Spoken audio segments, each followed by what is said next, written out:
আসসালামু আলাইকুম। আজকে আমরা শুরু করছি ইন্টারের একটা গুরুত্বপূর্ণ কবিতা ড্রিমস কবিতা থেকে। আমরা জানি যে আগামী যে পরীক্ষা আছে সেখানে ড্রিমস কবিতা থেকে অনেকটা কমন পাওয়ার সম্ভাবনা রয়েছে। ইন্টারে যে কবিতাগুলো রয়েছে তার ভিতরে ড্রিমসের দুইটা কবিতা আছে ড্রিমস নামে, এটা খুবই গুরুত্বপূর্ণ। আজকে আমরা লংস্টন হিউজের লেখা একটা বিখ্যাত কবিতা ড্রিমস, সেটা আমরা বিস্তারিতভাবে ব্যাখ্যা করব। আমরা জানি যে এটা সুন্দর করে আগে পড়তে হবে এবং এর মিনিংটা বুঝতে হবে। এখানে লেখা আছে হোল্ড ফাস্ট টু ড্রিমস, স্বপ্নকে আঁকড়ে ধরো। কবি এখানে লংস্টন হিউজ আমাদেরকে বোঝাচ্ছেন যে স্বপ্নকে সুন্দর করে বা কঠোরভাবে, এখানে ফাস্ট মানে হচ্ছে দৃঢ়ভাবে, শক্তভাবে, মজবুতভাবে আঁকড়ে ধরো টু ড্রিমস, স্বপ্নকে। ফর কারণ ইফ ড্রিমস ডাই, যদি স্বপ্ন মারা যায়, আমাদের জীবনে যদি কারো স্বপ্ন মারা যায়, এটা বলছে যে আমরা প্রত্যেকেই যেন তার স্বপ্নকে নিয়ে আদেশ করছেন যে হোল্ড ফাস্ট টু ড্রিম, তোমরা স্বপ্নকে আঁকড়ে ধরো। ফর কারণ ইফ ড্রিমস ডাই, যদি স্বপ্ন তোমাদের মারা যায়, life is a broken wing bird, জীবন হয়ে যাবে ডানা ভাঙা পাখির মতো। যেমন ডানা ভাঙা পাখির মেইন কাজ হচ্ছে আকাশে ওড়া, কিন্তু যে পাখির ডানাই নেই সে উঠতে পারবে না। ঠিক আমাদের জীবনে যদি কারো স্বপ্ন যদি মারা যায় তাহলে তার জীবনটা ওই ডানা ভাঙা পাখির মতো হয়ে যাবে, সেও জীবনে কিছু করতে পারবে না। দ্যাট ক্যান নট ফ্লাই, পাখি যেরকম উঠতে পারে না, ঠিক বলছে তার দ্যাট ক্যান নট ফ্লাই, সে উঠতে পারবে না। তারপরে আবারও বলছে যে হোল্ড ফাস্ট টু ড্রিম, স্বপ্নকে দৃঢ়ভাবে বা মজবুতভাবে আঁকড়ে ধরো।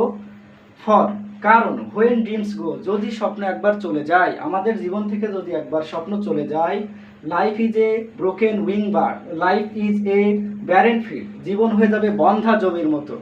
বন্ধা জমি বলতে অনুর্বর জমি, যে জমিতে ফসল জন্মগ্রহণ করে না, সে জমির কোনো দাম নাই। ঠিক ওরকমই যদি আমাদের জীবন থেকে স্বপ্নগুলো চলে যায়, সেক্ষেত্রে আমাদের জীবন হয়ে যাবে ব্যারেন ফিল্ড। এটা খুব গুরুত্বপূর্ণ জায়গা, barren field, broken wing bird. Frozen with snow, frozen মানে হিমায়িত করা, বরফ, উইথ স্নো মানে তুষার বা বরফ বলি। জমিতে যদি বরফ দিয়ে ঢাকা থাকে, সে জমিতে যেমন ফসল জন্মানো সম্ভব না, ঠিক ওরকম আমাদের জীবনে যদি স্বপ্ন একবার চলে যায় তাহলে আমাদের জীবনটা ওরকম নষ্ট হয়ে যাবে।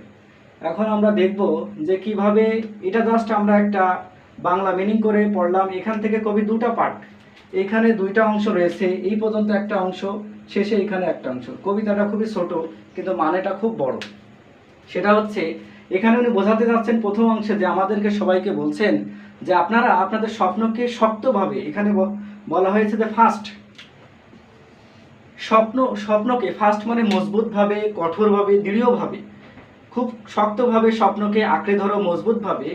কারণ যদি আমাদের স্বপ্ন একবার মারা যায়, কোনো মানুষের ভিতর থেকে স্বপ্ন যদি শেষ হয়ে যায়, তাহলে সে আপনার জীবনে কোনো ভালো কাজ করতে পারবে না, ভালো কোনো অবস্থানে সে যাইতে পারবে না।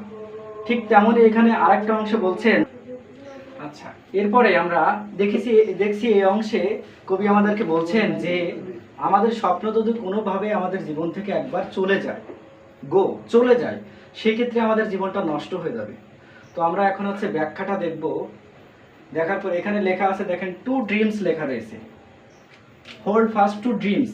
এই টু ড্রিমস, ড্রিমস শব্দটা হচ্ছে প্রথমত এইখানে আছে, যে অনেক সময় আমাদের টিকে আসবে, এইখানে আছে ড্রিমস কবিতার নাম, এটা হচ্ছে একটা noun,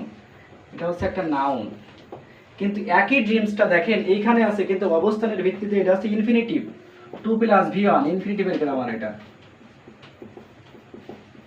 two plus V one, এটা রাইট ফর্ম অফ ভার্বসের ভিতরে কাজে লাগবে। টু প্লাস ভি ওয়ান ইনফিনিটিভের গ্রামার। এখানে সেই একই ড্রিম যখন এখানে আছে, সেই ড্রিমসটা ইফের পরে যখন রয়েছে, ফর হচ্ছে কারণ অর্থে বোঝাবে, ইফ হচ্ছে কন্ডিশন, যখন এইখানে রয়েছে তখন এটা দেখেন এটা হচ্ছে সাবজেক্টের জায়গায় বসে আছে, এই তখন নাউন বা সাবজেক্ট, এটা নাউন অথবা সাবজেক্ট এটা। আর ডাইটা হচ্ছে আপনার এখানে মেইন ভার্ব। দেখেন ড্রিমস লেখা রয়েছে, স্বপ্নগুলো। আমাদের জীবনে অনেকের অনেক রকম স্বপ্ন থাকে, স্বপ্ন একটা নয়। সেক্ষেত্রে ড্রিমস হচ্ছে থার্ড পারসন সিঙ্গুলার নয়, প্লুরালস। এটা প্লুরাল হওয়ার কারণে যে স্বপ্ন অনেকগুলো থাকে, সেই কারণে আমাদের যে ভার্ব রয়েছে, ভার্বের শেষে এস বাই এস হবে না, কারণ রাইট ফর্ম অফ ভার্বসে শুধুমাত্র থার্ড পারসন যেগুলো সিঙ্গুলার আছে সেগুলোতে এস বাই এস হবে। এটা প্লুরাল থাকার কারণে এখানে আপনার ভার্বটা প্লুরাল হতে হবে। তারপরে লেখা রয়েছে life is a broken wings bird, এইটা হচ্ছে আপনার সিম্পল প্রেজেন্ট সেন্টেন্সে আছে এটা। তারপরে এখানে ব্রোকেনস উইং বার্ড, এইখানে দেখেন আর্টিকেল এ রয়েছে, এইটা হচ্ছে বার্ড মানে পাখি, এটা আছে নাউন। এবার ব্রোকেন উইংস বলতে ডানা ভাঙা বলতে একটা শব্দ বোঝাচ্ছে, ডানা ভাঙা একটা ফ্রেজ, নাউন ওয়ার্ড, একটা শব্দ বোঝাচ্ছে ডানা ভাঙা। এইটা হচ্ছে আপনার অ্যাডজেক্টিভের কাজ করবে, এটাকে বলা হয় পজিশন অফ অ্যাডজেক্টিভ বলা হয় এটাকে। যেখানে যে জায়গায় রয়েছে ওটা হচ্ছে অ্যাডজেক্টিভ, দুটো শব্দ মিলে এটা অ্যাডজেক্টিভ হয়েছে। দ্যাট ক্যান নট ফ্লাই, দ্যাটটা হচ্ছে আপনার determiner. That can not fly এটা রয়েছে আপনার ফিউচার ইনডিফিনাইট টেন্সে রয়েছে এটা, কারণ আমরা জানি এখানে নিয়ম হচ্ছে যে মডাল অক্সিলারি যেগুলো রয়েছে can, could, may, might, shall, should, will, would, have, has যেগুলো রয়েছে ওগুলোর পরে সবসময় ভার্বের বেস ফর্ম বসবে। তার মানে ফ্লাই, ফ্লাইটা হচ্ছে আপনার বেস ফর্মে আছে, এগুলো রাইট ফর্ম ভার্বসের গ্রামারের ভিতরে আছে। তারপরে হোল্ড ফাস্ট টু ড্রিম, আগের বারের মতো একই অবস্থা যে হোল্ড ফাস্ট টু ড্রিমস, স্বপ্নকে দৃঢ়ভাবে আঁকড়ে ধরে। এখানে ড্রিমসটা হচ্ছে টু প্লাস ভি1, এটা হচ্ছে ইনফিনিটিভের গ্রামার, এটা ফার্স্ট, এটা হচ্ছে দৃঢ়, এটা হচ্ছে অ্যাডজেক্টিভ। এখানে হোল্ড শব্দটাই হচ্ছে আপনার মেইন ভার্ব, এখানে প্রিন্সিপাল ভার্ব বা মেইন ভার্ব। এই বাক্যটা রয়েছে ইম্পারেটিভ সেন্টেন্স, এটা এই বাক্যটা ইম্পারেটিভ সেন্টেন্স, প্রথম বাক্যটাও ইম্পারেটিভ সেন্টেন্স। আমরা জানি ইম্পারেটিভ সেন্টেন্স হচ্ছে গুরুত্ব বোঝায়, কাউকে আদেশ করা বা নিষেধ করা। আমাদের এখানে আদেশ করা হচ্ছে যে স্বপ্নকে বারবার, দুইবার এখানে আদেশ করা হয়েছে স্বপ্নকে আপনার দৃঢ়ভাবে আঁকড়ে ধরুন। ফর এটা হচ্ছে কারণ অর্থে রয়েছে হোয়েন, হোয়েন এটা হচ্ছে আপনার টাইম বোঝাচ্ছে, সময় বোঝাচ্ছে। হোয়েন ড্রিমস গো এটা হচ্ছে প্লুরাল নাউন এটা, বা প্লুরাল সাবজেক্ট, ভার্বও প্লুরাল হবে, তো প্লুরাল হয়েছে। তারপরে বলছে যে হোয়েন ড্রিমস গো, যদি স্বপ্ন চলে যায়, তার মানে আমাদের জীবন থেকে যদি কারোর একটা স্বপ্ন চলে যায় তাহলে আরো অন্য স্বপ্ন থাকলেও থাকতে পারে, কিন্তু সবগুলো স্বপ্ন যদি চলে যায়, এসটা দিয়ে বহু বচন বোঝাচ্ছে, সবগুলো স্বপ্ন যদি আমাদের কারো জীবন থেকে চলে যায়, সেক্ষেত্রে কি হবে, লাইফ হবে হচ্ছে আপনার life is a barren field, জীবন হবে বন্ধা জমি বা অথবা অনুর্বর জমি। লাইফটা হচ্ছে এখানে নাউন বা সাবজেক্টের জায়গায় বসে আছে, এটা নাউন। ইজ হচ্ছে এখানে সাহায্যকারী ভার্ব নয়, এটা হচ্ছে এখানে প্রিন্সিপাল ভার্ব, এটা সাহায্যকারী ভার্ব বলা যাবে না এটা। এ হচ্ছে আর্টিকেল বা ডিটারমিনার, এ হচ্ছে আর্টিকেল। ব্যারেন ফিল্ড অনুর্বর জমি, ফিল্ডটা হচ্ছে এখানে নাউন, এটা হচ্ছে অবজেক্ট হিসেবে এখানে নাউন রয়েছে এখানে। তারপরে আপনার এই ব্যারেন্ট শব্দটা হচ্ছে আপনার অ্যাডজেক্টিভ, এটা ব্যারেন্ট শব্দটা হচ্ছে আপনার অ্যাডজেক্টিভ। তো এখানে সুন্দর একটা নিয়ম হচ্ছে, কোথাও যদি আর্টিকেল থাকে, আর্টিকেল এবং প্রিপজিশন বা যেগুলো আছে, আর্টিকেল পরে যদি দুইটা শব্দ থাকে, শেষের শব্দটাকে আমরা নাউন বলবো এবং তার আগের শব্দটাকে বলবো আমরা অ্যাডজেক্টিভ বলবো। এর আগে যদি অন্য কোনো শব্দ থাকে তাহলে সেটাকে আমরা অ্যাডভার্ব বলবো। এখান থেকে 1 মার্কের টিক আপনার শিওর আপনার এইচএসসি পরীক্ষাতে থাকবে এটা। তারপরে ফ্রোজেন উইথ স্নো, ঠান্ডা বা হিমায়িত, যেই জমিটা ঠান্ডা করা হবে বা হিমায়িত করা হবে বা বরফ দিয়ে ঢেকে ফেলা হবে। উইথ স্নো মানে তুষার, যেটা হচ্ছে আকাশ থেকে যে বরফ পড়ে সেটাকে তুষার বলা হয়। তুষারে ঢাকা থাকলে তুষারের নিচে বা তুষারের বরফের পরে যেমন কোনো গাছপালা জন্মগ্রহণ করে না বা গাছপালা বেড়ে ওঠে না, ঠিক আমাদের জীবনটাও যদি এরকম স্বপ্ন চলে যায় তাহলে সেখানে কোনো সম্ভাবনাই থাকবে না। এখানে লংস্টন হিউজ আমাদের বিভিন্নভাবে উনি বোঝানোর চেষ্টা করছেন যে কোনো অবস্থাতে জীবনে স্বপ্নকে আঁকড়ে ধরতে হবে এবং স্বপ্ন যদি কোনো অবস্থাতে স্বপ্নকে আপনার চলে যেতে দেওয়া যাবে না এবং স্বপ্ন যেন মারাও না যায়, স্বপ্নকে মনের ভিতরে লালন পালন করতে হবে। তো এই ছিল হচ্ছে আজকের ক্লাসে, আপনারা এটা সুন্দরভাবে একটু দেখবেন। এটার ব্যাখ্যা হিসাবে আপনাদের এখান থেকে একটা প্রশ্ন আসার মতন থাকে, সেটা হচ্ছে যে অনেক সময় থাকে যে এখান থেকে সামারি লেখার কথা বলা হয়, তখন সামারিটার বাংলা যদি আমরা বুঝতে পারি তাহলে ইংরেজি আমরা লিখতে পারি। তো বাংলাটা অনেকটা এরকম হয়ে যায় যে কবি the poems deals with about dreams, কবিতাটা আমাদেরকে আপনার স্বপ্নের সম্পর্কে বলতেছেন। দ্যাট ওয়াজ রিটেন, যেটা হচ্ছে লিখেছে লংস্টন হিউজ।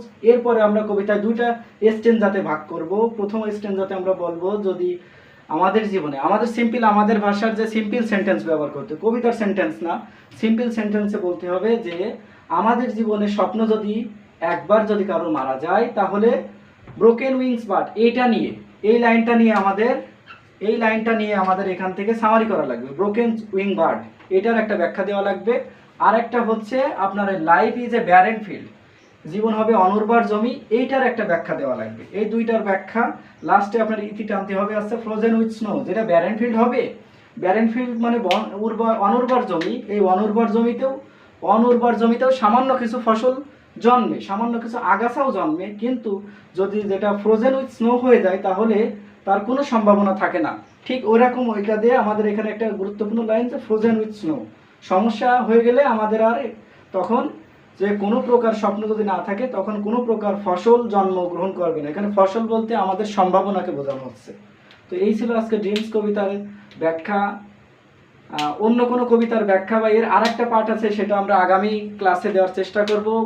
অন্য কোনো কবিতা বা টপিক্সের ব্যাখ্যা যদি আপনাদের এরকম লাগে সেক্ষেত্রে আপনারা কমেন্ট সেকশনে আমাদের এটা জানাবেন, আর আমরা চেষ্টা করব। সাথে সাথে বলি যে শুধু কবিতা পড়লেই হবে না, কবিতা বুঝতে হবে এবং কবিতার গ্রামারটা ঠিক রাখতে হবে, যে কোন গ্রামারে কোনটা কি বলা হচ্ছে, কোনটা কেন বলা হচ্ছে, এটা ঠিক রাখতে হবে। তো ঠিক আছে, এই পর্যন্ত আজকের ক্লাস। আসসালামু আলাইকুম।